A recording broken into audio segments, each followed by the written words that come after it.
Important calculation due. Sorry, no WFH allowed by user when it occurred.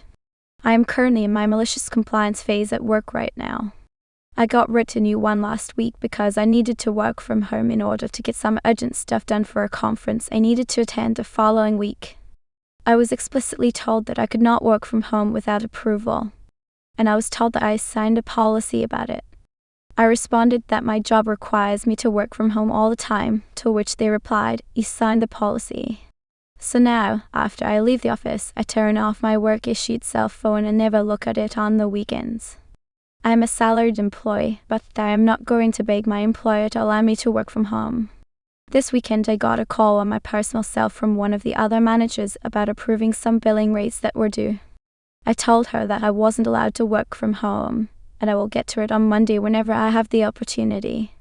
Everything will be late, but I signed the policy. It literally would have cost them nothing to just let me do my damn job. I already get paid a fixed rate. But if they want to play stupid games, they can win stupid prizes. Edit saw a number of comments asking about why I would even bother to WFH after hours. Here's my take. My employer is not paying me to sit in an office for 40 hours a week. They're paying me to do a relatively specialized job. Sometimes I do 30 hours a week. Sometimes 40. Sometimes more. Whatever it takes to do the job. It has been extremely flexible for me in the past and has allowed me to balance family, work, and a few volunteer activities. This isn't really an anti-work thing, more of an anti-this particular person on a power trip. Update: Monday came and went and not a peep from anyone about the rates getting out. Fixed a couple of bugs, but I think the other manager edited the PDF reports to get them out the door. Also, the deadline for it was pushed back a week. So everyone survived, but I have made some changes.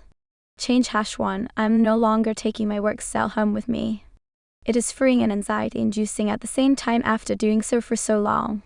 Change #2, I have informed any staff that may need to contact me that I won't be doing anything work-related once I walk out of the office.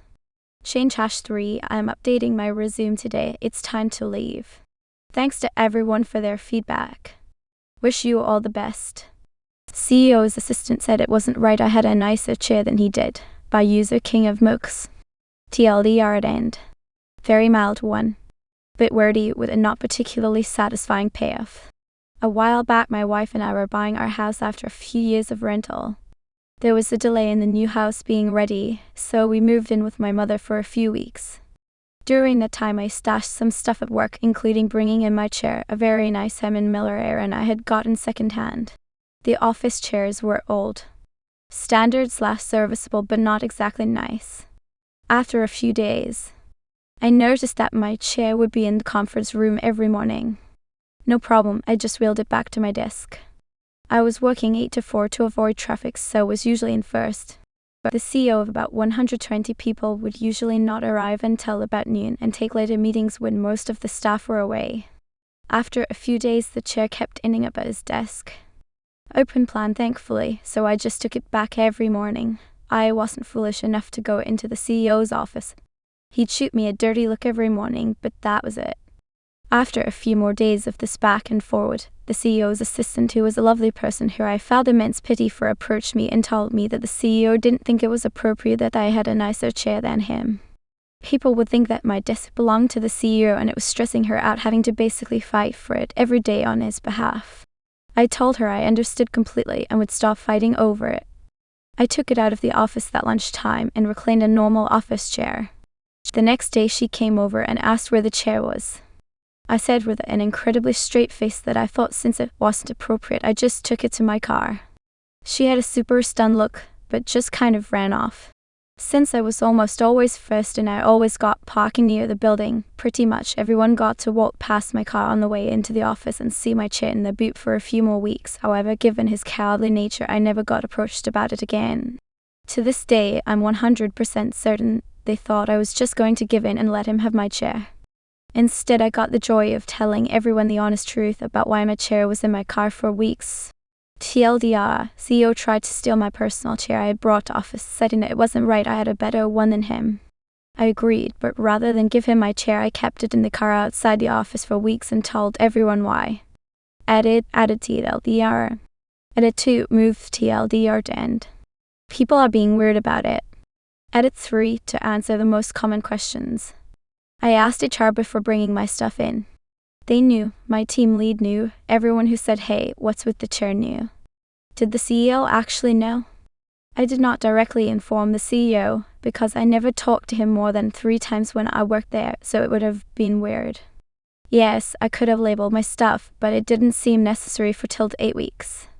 Okay, let us call the park officer, by user alluded to. This happened July 4th weekend.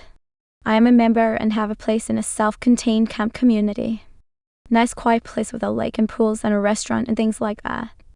I love it because my kid can be a kid like I was and go wander with friends and disappear until dinner time and I don't have to worry. Our place is on a small cul-de-sac that is grassed in and we use it for kids to play and set up cornhole and all that. Because it is July 4th, a bunch of people have guests so the park is more full than normal, and a guest of someone on the circle parked at the edge of the grass. While my kid and another kid were playing catch and one of the kids missed the ball and it hit the parked car. Owner of the car comes out hot and going at the kids. Me and the other kid's parent both go over to calm the situation. Obviously if there is damage we'll take care of it because it is from our kids. But this guy starts going off about all these dents and this big scratch and a crack in the windshield and all this is the kid's fault. I was willing to be reasonable, but when you start saying you want a ton of extra work done trying to blame my kid, I get a little less reasonable.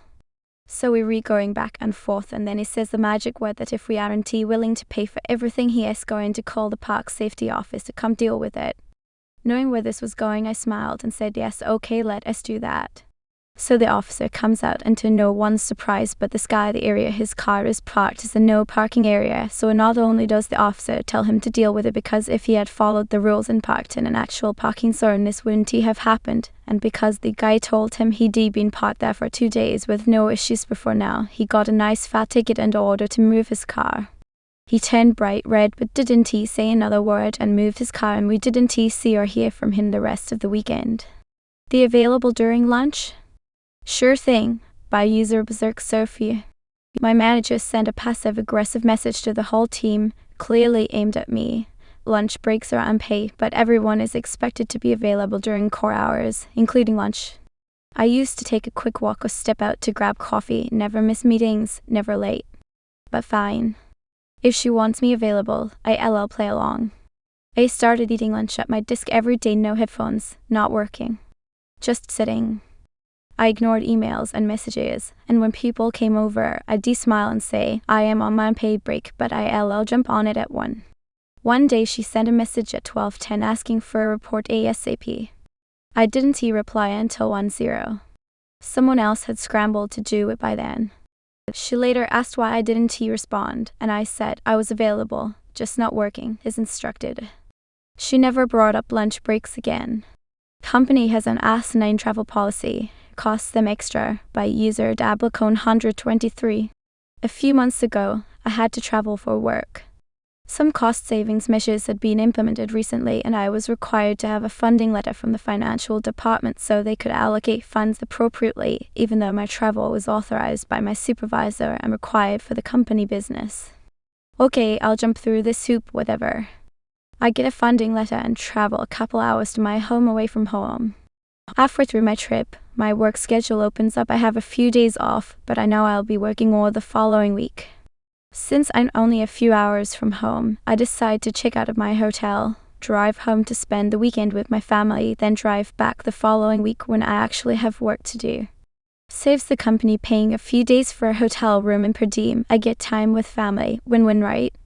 On. When I submit my travel claim to financial, it counts as 2 separate trips. The problem is I have one funding letter which covers the dates of my travel, but doesn't cover 2 trips, even though both trips are inside the travel window in a funding letter. This blows up and takes about a month and a half to get sorted out, during which time I had to pay off my company credit card for the travel expenses incurred using my own funds. Eventually, the money was all properly allocated and I got reimbursed for my interest-free loan to the company, but I learned my lesson. Another trip comes up and I am issued one funding letter. I drive up again and work for a few days. Sure enough, my schedule opens up and I have some days off. This time, Instead of checking out of my hotel, I just leave, drive home, and now I'm sitting on my couch typing this while the company pays my per diem and pays for an empty hotel room. Pretty sure the bean counters will get a raise for their fine work. Cheers to them.